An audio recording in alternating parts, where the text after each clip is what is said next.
Hi and welcome. My name is Victor Gijsbers and I teach philosophy at Leiden University in the Netherlands. In this video we are going to take a look at the final chapter of David Lewis's book on the plurality of worlds. This chapter, chapter 4, is called Counterparts or Double Lives, and that gives an indication of the main problem that Lewis will be concerned with.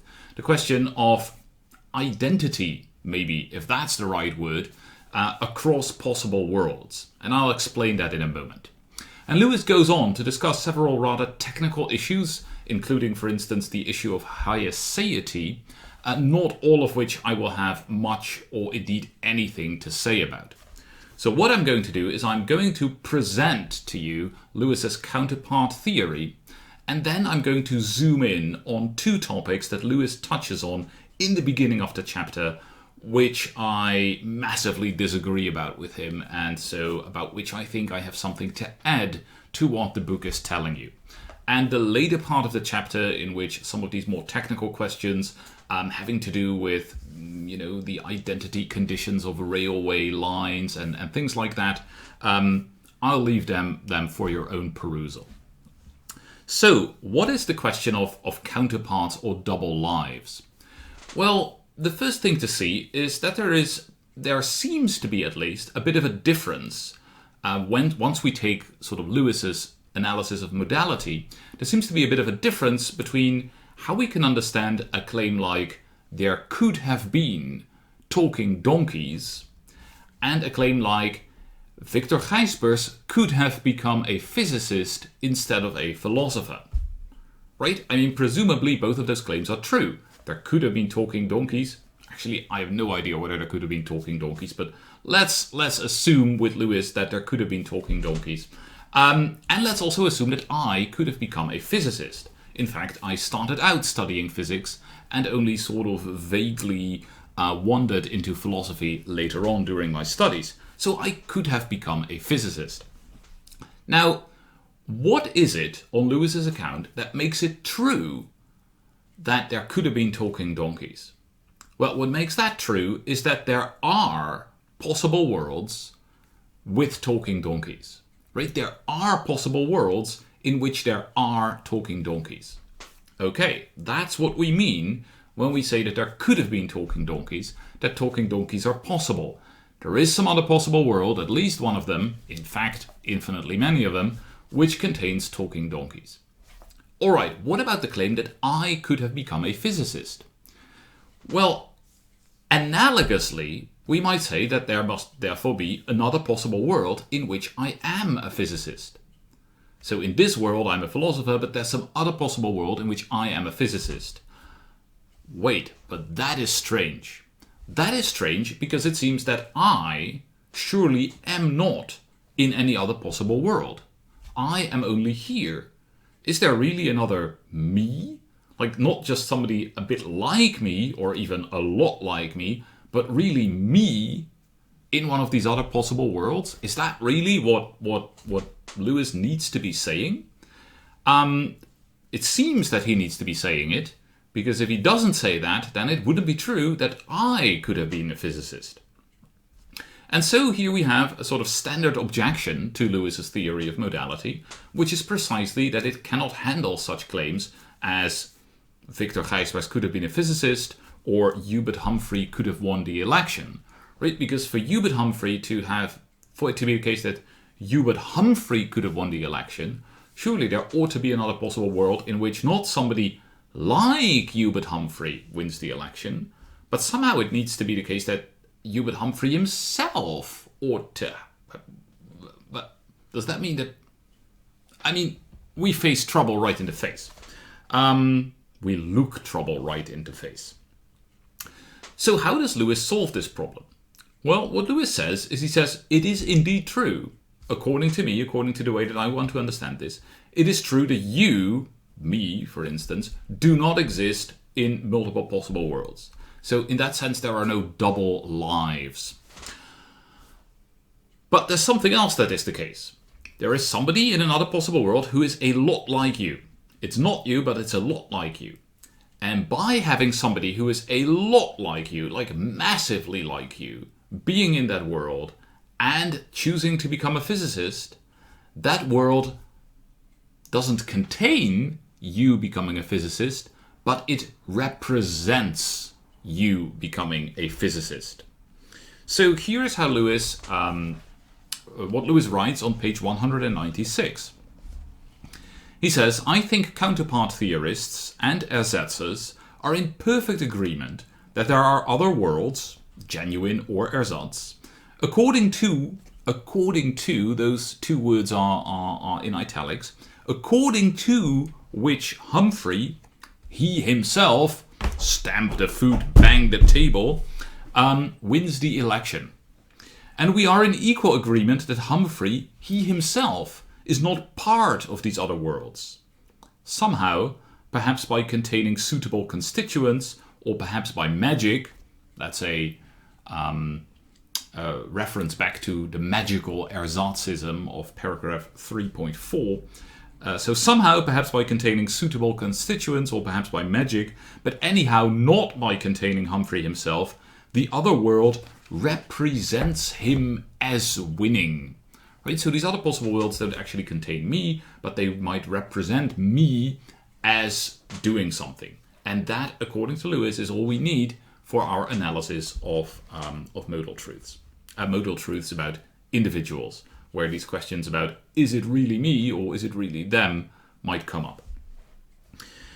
Does this really address the worry?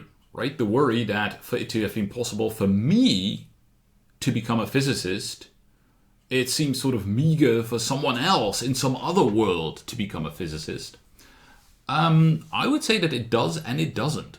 Right? It solves the technical problem that Lewis is facing, and so it solves the problem in the context of this broader theory of modality that a lot of his critics, like the ersatzers for instance, might actually also be committed to.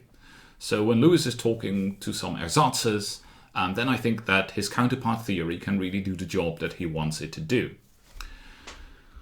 There's another kind of philosopher, another kind of thinker whose objection might be on a somewhat different level, and against whom this counterpart theory doesn't really help. That would be the kind of philosopher who says, no, for it to be the case that Victor could have been a physicist, Victor himself somehow at some point must have had some kind of irreducibly, must have had some potential, he himself in this world, right, without looking at any other possible worlds, he himself in this world must have had some potential, some choice, something that is irreducibly modal, such that he could have gone two ways, right? Could have become a physicist or could have become a philosopher, or something else entirely. That, of course, if you insist on that, you are insisting on an analysis of modality, not in terms of possible worlds, but in terms of this-worldly entities. And if that's the kind of thing that you worry about, then you have been disagreeing with Lewis starting on page, probably page 1 actually. And okay, right? You're in a totally different theoretical realm, looking at modality from a totally different theoretical perspective. And yeah, this is one of the arguments you could bring against Lewis, but you probably ought to be delving far deeper into the most basic claims made about modality anywhere around here. So does Lewis's point work? I think it works against philosophers who are in roughly the same boat that Lewis himself is. It works quite well. Against philosophers who are, have a more Aristotelian idea about modality, it might not work at all. But then it's not really designed to do that. Still, I think that this Aristotelian or quasi-Aristotelian way of thinking about it explains some of the power of the objection. Some of the reason that people think that this objection is powerful, right? That's saying that, yeah, but I don't care about whether somebody else becomes a physicist. I want to know whether I could have become a physicist. Why that worry might not seem to be addressed by Lewis's answer. If it feels like the worry is not addressed by Lewis's answer, it is because somehow, maybe you feel or think or believe or whatever, that we need this worldly modality in order to understand freedom or choice or something like that. And of course Lewis disagrees with that. And perhaps unsurprisingly, I do not disagree with that. If you have followed this course so far, you are probably not surprised by that. Okay, so that's sort of the main topic of the chapter, the main thing that Lewis wants to do, and then he's going to work out a lot of details of that later on. As I said, there are two subtopics that I want to say a little bit about, because Lewis presents them in a way that I think, well, that I disagree with at the very least. So I think it distorts the truth, although of course clearly Lewis doesn't think it distorts the truth. And that is when it comes to time, and especially the question of endurance or perdurance. On the one hand, that is around page 203, 204. And then again, when it comes to questions of vagueness, and that is around page 212. So first, let's look at page 203, 204. Here Lewis is talking about endurance and perdurance, which are two ways of thinking about the identity of things through time. And so the endurantist would be someone who says, look, what is Victor Gijsbers? Victor Gijsbers is a three-dimensional object. He is here now. This is him. This is Victor Gijsbers. That's the object. And this object exists at many different times, right? But at every time it exists whole and complete, right? This is me.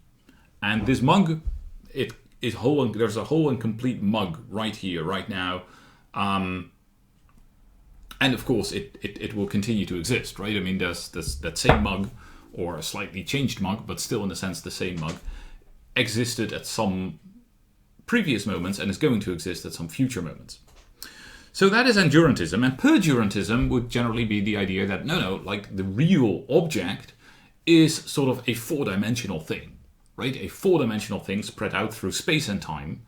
And of course, sometimes we talk about slices of that thing, like time slices. If you want to talk about me as a three-dimensional object, you are actually talking about a time slice of me, a temporal part of the bigger object that is the real me, or the bigger object that is the real mug, right? Which exists from the point that it came into existence to the point that it breaks, probably, who knows? And it's sort of a worm through space-time, and that's the real object. All right. So here's a question. How can an object have different intrinsic properties at different times? Right? Because at the moment I'm sitting, and a little while ago I was standing, and sitting and standing cannot be combined. I mean, you can't be sitting and standing at the same time. Well, that's not how I should phrase it. You can't be sitting and standing. Okay, you can't be sitting and standing. So how can I have the property sitting and the property standing? Well, Lewis says, for the perdurantist, this is easy, because what you say is that sitting and standing are not properties of the object itself, they're properties of temporal stages of the object, right? So there's a temporal stage of me that is sitting, and there's a temporal stage or part of me that is standing. You can't say that I as a whole am sitting or standing. It's just that some of my temporal parts are sitting or standing, and that's the way that we can understand this. That's the way that we can understand the change of intrinsic properties through time. How is the endurantist supposed to do this? Well, Lewis says, the endurantist actually cannot do this, right? The endurantist, this theory that might seem to be kind of common sense, actually gets into unsolvable problems as soon as you start thinking about intrinsic properties that might change through time. So here is what Lewis does. He says that for the endurantist, there are two possible ways of dealing with this. Well, the first is that contrary to what we might think, and this is page 204, contrary to what we might think, shapes are not genuine intrinsic properties. They are disguised relations which an enduring thing may bear to times. One and the same enduring thing may bear the bent shape relation to sometimes and the straight shape relation to others. In itself, considered apart from its relations to other things, it has no shape at all. And likewise for all other seeming temporary intrinsics, all of them must be reinterpreted as relations that something with an absolutely unchanging intrinsic nature bears to different times. The solution to the problem of temporary intrinsics is that there aren't any temporary intrinsics. And Lewis isn't buying that. This is simply incredible if we are speaking of the persistence of ordinary things. If we know what a shape is, we know that it is a property, not a relation. Okay, and here's the second solution that the endurantist might try. They might say that the only intrinsic properties of a thing are those it has at the present moment. Other times are like false stories. They are abstract representations, composed out of the materials of the present, which represent or misrepresent the way things are. When something has different intrinsic properties according to one of these ersatz other times, that does not mean that it, or any part of it, or anything else, just has them, no more so than when a man is crooked according to the times, or honest according to the news. This is a solution that rejects endurance because it rejects persistence altogether. It is even less credible than the first solution. It goes against all that we believe, and so on and so forth. And so according to Lewis, there's endurantism is hopeless, right? If you take all the times on board, then you have to make an intrinsic property a relation. Like, this mug isn't empty. It bears the emptiness relation to this particular moment of time. Okay, that doesn't sound good, right? Or there are no other times. Well, actually, I think that maybe that latter claim that there are no other times might in some sense be defended, but that's not what I'm going to go into right now. I think this completely misrepresents the way that the endurantist could talk about things, right? I mean, okay, let's take the property emptiness. Not sure whether it's intrinsic, maybe it's not intrinsic, but it will do for our discussion. This mug has the property emptiness. It doesn't have the property fullness, but it had the property fullness, and if I have anything to say about it, it will have the property fullness again. Does that mean that the property of emptiness or fullness is a relation? No.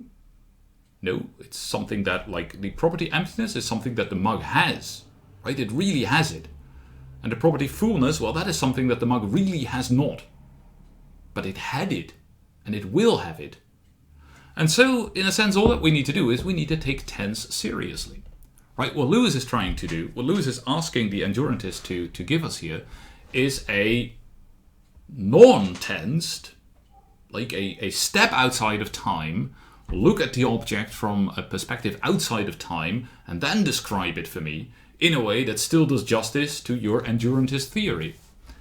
Oh, well, that's impossible. Yes, of course it's impossible, right? You're not an endurantist because you think that the right way to describe things is by stepping out of time and looking at time from as if it were a four-dimensional block, right? You're an endurantist because you take tense seriously, because you think there's something special about the present, because you think that there's a real difference between having a property, having had a property, and, going to have a property in the future. So I think that Lewis is far too quick here in rejecting endurance. And maybe at some point we'll do some more philosophy of time videos. That would be great because it's one of my favorite topics. All right, here's the other thing that I want to talk about in this chapter. It's on page 212, where Lewis has been wondering about whether there are transworld individuals. What's a transworld individual? Well, a transworld individual is an individual with the parts of which are not all in the same world. Okay, a transworld individual is an individual such that its parts are not all in the same world. So, suppose that there, take some random world in which I become a physicist. And now, if you take me and that guy, and you see them as one object, one individual, that would be a transworld individual, because one part of it, me, is here in this world, and another part of it, him, is over there in that world. That's a transworld individual. Are there any transworld individuals? Well, Lewis's claim is going to be that yes, there are, but we really never have any reason to talk about them. Right? There are transworld individuals, but they're not what we mean by any of our common locutions. So if you talk about me, you're just talking about me here in this world and not about some weird transworld individual. And the same is true for almost everything else. Okay. Okay, but then why say that there are transworld individuals? Well, says Lewis, because of the unrestrictedness of Myriological composition. What's that? Myriological composition is the composition of a whole out of its parts. So if you have a couple of parts and together they make up a whole, then we call that relation Myriological composition. Alright, so you could maybe say that I consist of my left arm and my right arm. Actually, this is my left arm and that is my right arm. And so on. And all those parts together Myriologically compose me. Okay, fine. I am a pretty, sort of united entity. But what about this? Right, I have here two sort of completely random objects.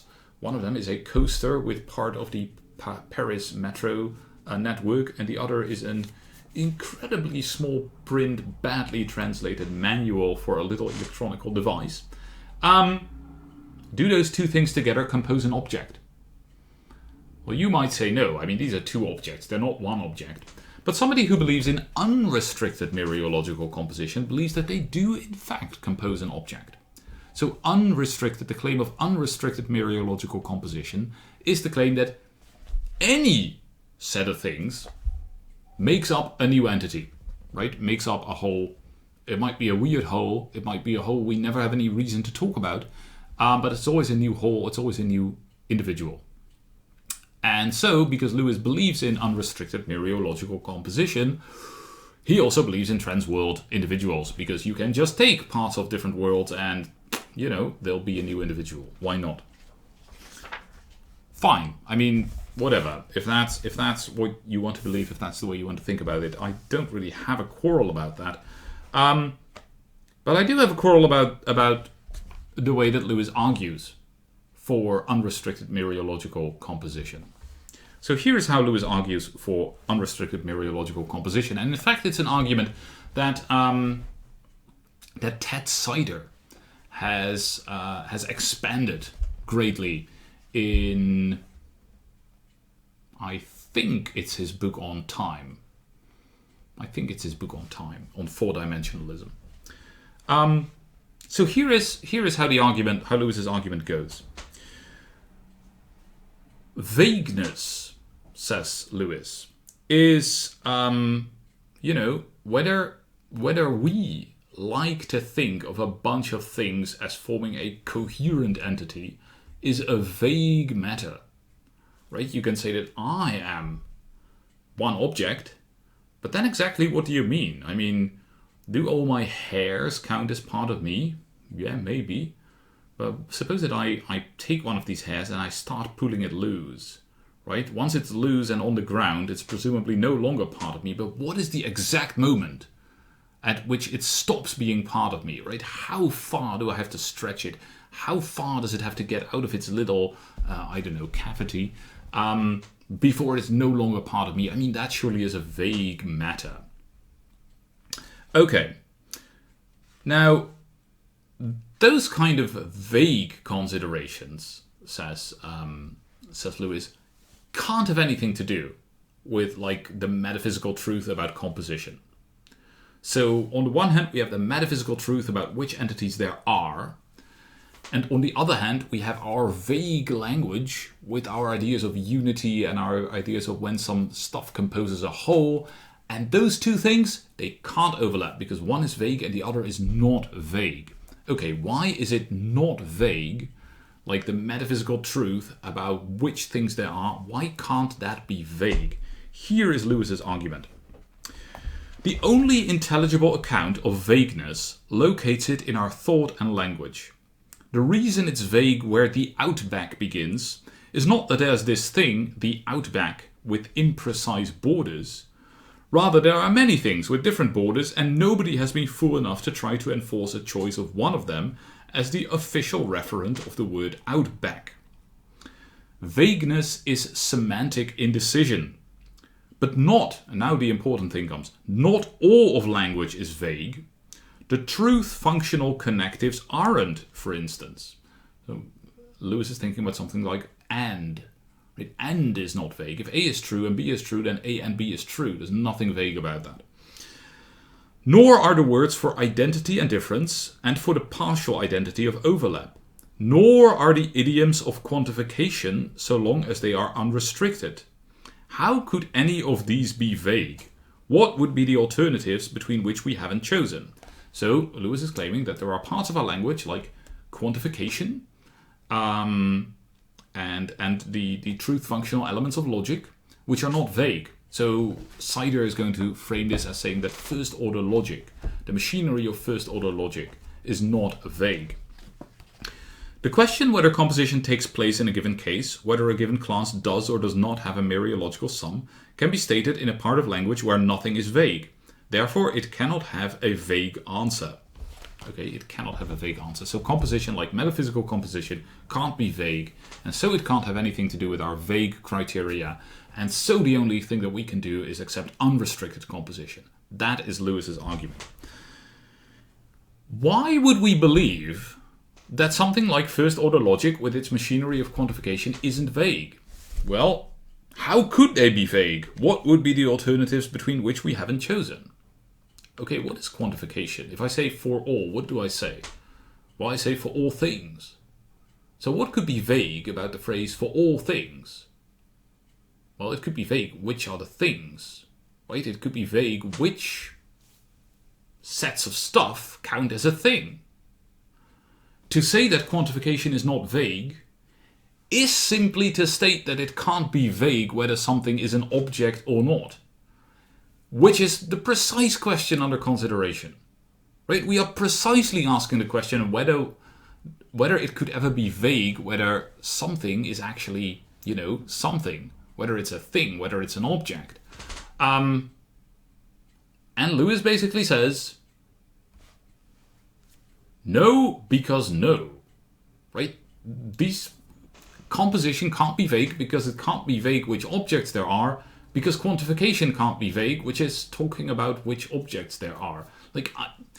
There doesn't seem to be any argument here, except for the sort of implicit argument that surely logic is really good, and what is good is not vague, and I don't know, something like that. So I don't know, it's not too important in the broader scheme of things here, maybe. But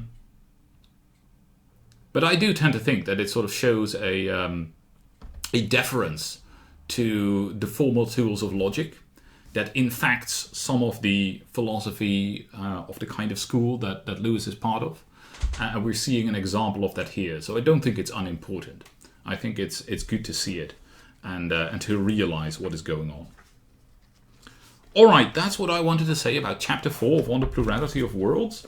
I think it's an incredibly interesting book because it sort of sets out in so much detail and with so much wealth of argumentation and depth of consideration a particular way of thinking about modality that Lewis sort of tries to think through to its very bottom.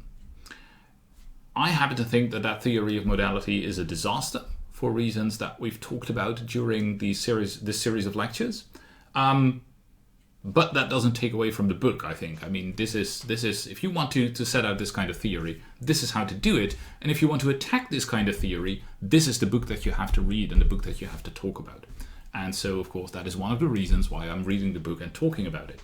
And I hope, whether you agree with Lewis or don't agree with Lewis, that you have also enjoyed reading it, learned something from it, and hopefully have learned something from these videos too. Thank you for reading David Lewis's On the Plurality of Worlds with me, and maybe I'll see you again in some other videos.